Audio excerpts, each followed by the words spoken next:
Good morning বন্ধুরা। তো আজকে আবারও একটা নতুন দিন, নতুন সকাল তোমাদেরকে সঙ্গে নিয়ে শুরু করছি। তো আশা করছি সবাই খুব ভালো রয়েছে আর আমরাও বেশ ভালো রয়েছি। আর এখন বাজে সকাল 6টা। তো আজকের ভিডিওটা এখন থেকে শুরু করলাম আর আশা করব অন্যান্য দিনের মতো আজকের ব্লগটিও তোমাদের ভালো লাগবে।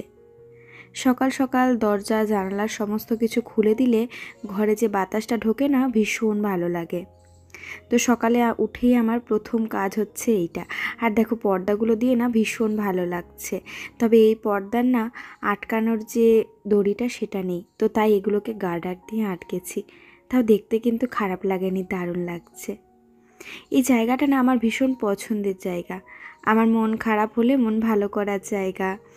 আমার একটু যদি ভালো লাগে আমি হাওয়া খেতে পারি এই জায়গাটায় বসে। আমার এক কাপ চা খাওয়ার জায়গা বলতে পারো। সমস্ত কিছু দুঃখ কষ্ট ভালোবাসা ভালো লাগা সমস্ত এই জায়গাটাতেই হয়। এক একটা জায়গা থাকে দেখবে। তো সকালের প্রতিদিনের কাজ তো শুরু করতে হবে, তাই এক গ্লাস জল খেয়ে নিয়েছি আর তারপর এদিকে কাজগুলো শুরু করেছি। ভাবলাম যে না, কাপড়গুলো আগে ভিজিয়ে দিই। বেশ কয়েকটা কাপড়ও জমেছে আর চাদরগুলো না আগের থেকে না ভেজালে একদমই ভিজতে চায় না। আর এখন যা গরম পড়েছে, সারাদিনে 4-5টা নাইটি হয়ে যাচ্ছে জানো, এত গরম লাগছে। তো তারপরে আর কি ব্রাশ করছি। আজকে আবার ছেলের পরীক্ষা, হাফ ইয়ারলি প্রথম পরীক্ষা। আর জানো তোর কালকের থেকে শরীরটা একদম ভালো নেই, তো তাই আমার মনটাও কেমন অস্থির লাগছে। আর মনে হচ্ছে সমস্ত কাজ গুছিয়ে নিয়ে তারপরে আর কি ওকে ঘুম থেকে তুলব। এখন ওকে ঘুম থেকে উঠাবো না, তাই ঝটপট করে এদিকে রান্নাঘরে চলে এসেছি।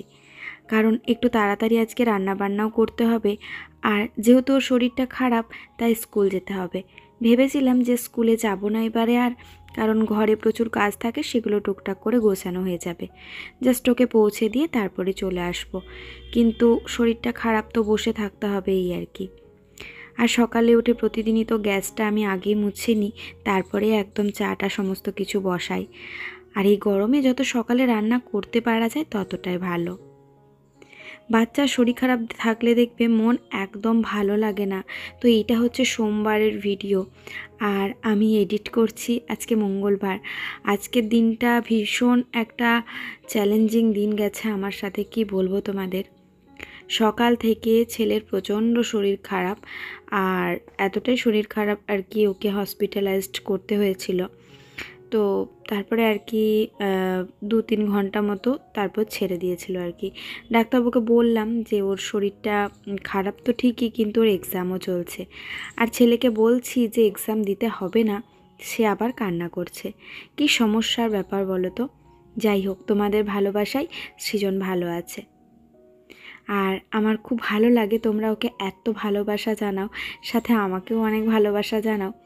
আমি আগের ভিডিওতে বলেছিলাম যে কে কোথা থেকে আমার ভিডিও দেখছো, তাতে অনেকখানি কমেন্ট পড়েছে।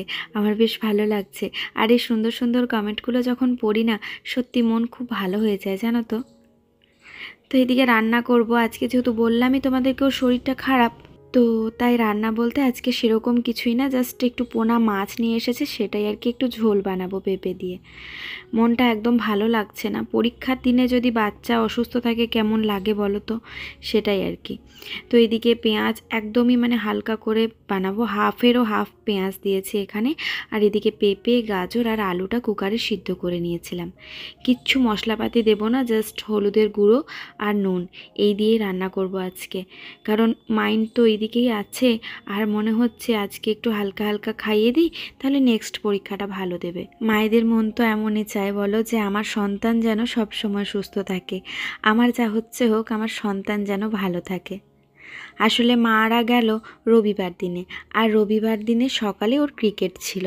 তো ক্রিকেটে আর কি অনেকক্ষণ খেলাধুলা করেছে, আর তারপরেই এই শরীরটা খারাপ হয়েছে আর কি। তাই সবাইকে বলবো বাড়িতে বাচ্চা থাকলে এই গরমে না একদমই প্রচণ্ড নিয়মে আর একদম হালকা হালকা খাবার দিতে হবে। আমার ছেলের কয়েকদিন খাওয়াটাও একটু অনিয়ম হয়ে গেছিলো, তার জন্যই আর কি এরকম। তাই বলবো যে একটু হালকার মধ্যে রেখো, তাহলে কিন্তু বাচ্চাদের শরীর একদম ভালো থাকবে। আমার নিজেরই এখন প্রচণ্ড পরিমাণে খারাপ লাগছে। তো যাই হোক, তোমাদের ভালোবাসায় ভগবানের আশীর্বাদে ও আশা করছি কালকে একদমই সুস্থ হয়ে যাবে। তো এদিকে বিছানা টিছানাও পরিষ্কার হয়ে গেল। মাছের ঝোলটা যতক্ষণে ফুটলো ততক্ষণে বিছানাটা পরিষ্কার করে নিলাম। আর ওদিকে সৃজনও উঠে গেছে, ওর বাবা আর কি ওকে ব্রাশ করাচ্ছে। তো শরীরটা যেহেতু খারাপ, ও বেশিক্ষণ আর কি দাঁড়িয়ে থাকতে পারছিল না, এটাই আর কি। এদিকে আলু নিয়ে এসেছে, ভাবলাম যে এগুলো জায়গার জিনিস জায়গায় রেখে দিই। দেখবে বাচ্চার যখন শরীর খারাপ থাকে তখন মনে হয় যখন একটুখানি ভালো আছে বা হাতের সামনে কেউ একটা রয়েছে তখনই সমস্ত কাজগুলো সেরে নিই, কারণ কখন যদি আবার শরীরটা বেশি খারাপ লাগে তাহলে ওকে কোলে নিয়েই বসে থাকতে হবে। তো এই আর কি। এদিকে মাছের ঝোলটা ফুটে গেছে, ধনেপাতা দিয়ে নামিয়ে নিলাম। আর আজকে রান্না বলতে এটাই, আর কিছুই না। এখনই কটা বাজে জানো, 8:30 মতো। এরপরে স্নান করাবো সৃজনকে, আমি স্নান করব, হাজব্যান্ড স্নান করবে, তো ওকে বলেছি একটুখানি পুজোটা করে দিতে।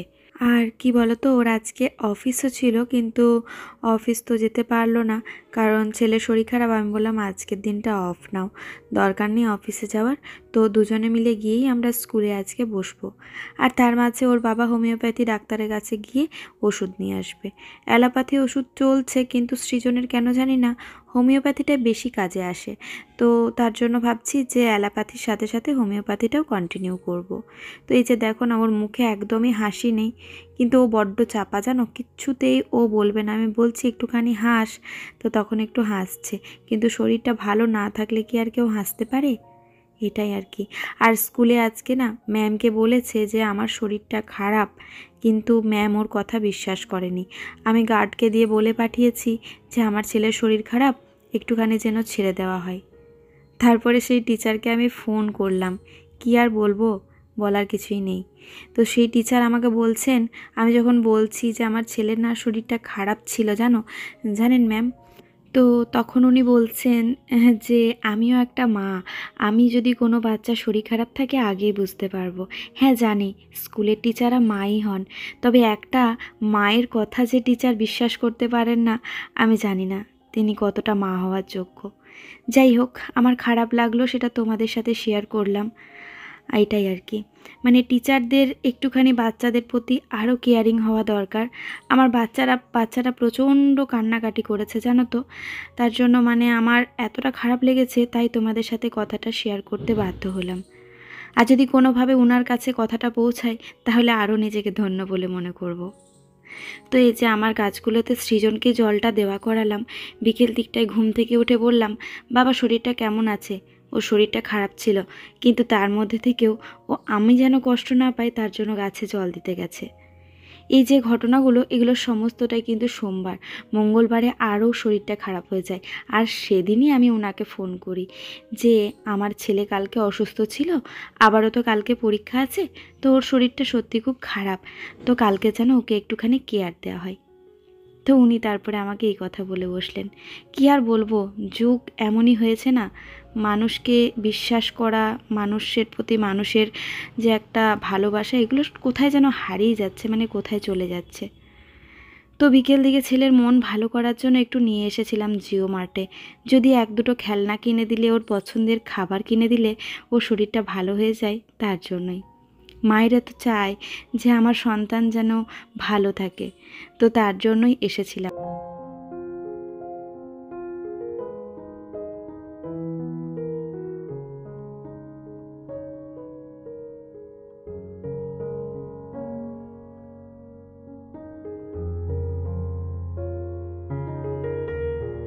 আমার ছেলে অল্প শরীর খারাপ হলে কিছুই বলে না, কিছুই মনে করে না, মানে ওটা ওর কাছে কোনো ব্যাপারই না। এটা আমি কেন, আমার আত্মীয় স্বজনরা সবাই জানে। যাই হোক, আমি আজকে সত্যি মিথ্যা বিচার করতে বসিনি, তবে মানুষের মনুষ্যত্ববোধ যদি কোথাও হারিয়ে যায়, সত্যি একটা মা হিসাবে বা একটা গার্জেন হিসাবে এটাই বলবো যে স্কুলে অন্তত টিচারদের একটুখানি মনুষ্যত্ববোধের দরকার, তাই না? ছেলে বলল, মা এই সসটা কেন, এটা কিন্তু একটাও খেতে পারবে না, মানে প্রত্যেকটাই আর কি ঝাল সস। কিন্তু ও যে বলল, আর ওর মনে একটুখানি আনন্দ দেওয়ার জন্য দেখলাম 80 টাকাতে 3টে সস, আমরাও তো খেতে পারবো, তাই নিয়ে নিলাম। আর আজকে যেন সুগার নিয়েছি, সুগার বলতে ওটা হচ্ছে জেগরি পাউডার যেটা, তো ওটা তো আমি ইউজ করছিলাম, আমার একটা ছিল, সেটা ডেট পেরিয়ে গেছে, তাই একটা নিলাম। এরপরের থেকে চিনির বদলে ওটা দিয়ে চাটা খাওয়ার চেষ্টা করব। আমি নয়, আমি তো সুগার ফ্রি দিয়ে খাই, তবে বেশ কিছুদিন যাবত আমার চিনিটা খাওয়া হয়ে যাচ্ছিল, এই আর কি। আজকে বন্ধুরা তোমাদের কারো নাম নিলাম না, নেক্সট ভিডিওতে অবশ্যই তোমাদের সুন্দর সুন্দর কমেন্টগুলো শেয়ার করব। আজকের মতো ভিডিওটি এখানেই শেষ করছি। তোমাদের যদি ভিডিওটি ভালো লেগে থাকে অবশ্যই লাইক করো, কমেন্ট করে জানিও তোমাদের ভিডিওটি কেমন লেগেছে। আর বলবো অবশ্যই করে প্রচুর প্রচুর ভিডিওটা শেয়ার করো, যাতে কি না কিছু মানুষের মনুষ্যত্ব বোধটা গড়ে ওঠে, এটাই আর কি। তো চলো বন্ধুরা, আজকের মতো এখানেই বিদায় নিলাম। Tata, bye bye, good night. দেখা হবে আবারও পরবর্তী ভিডিওতে। ততক্ষণের জন্য সবাই খুব ভালো থেকো, সুস্থ থেকো আর সাবধানে থেকো। আর অবশ্যই সবাই সন্তানদেরকে সুন্দর যত্ন করে রাখবে আর ভালো করে বুঝে শুনে খাবার দিও, এটাই আর কি। তো চলো, টাটা।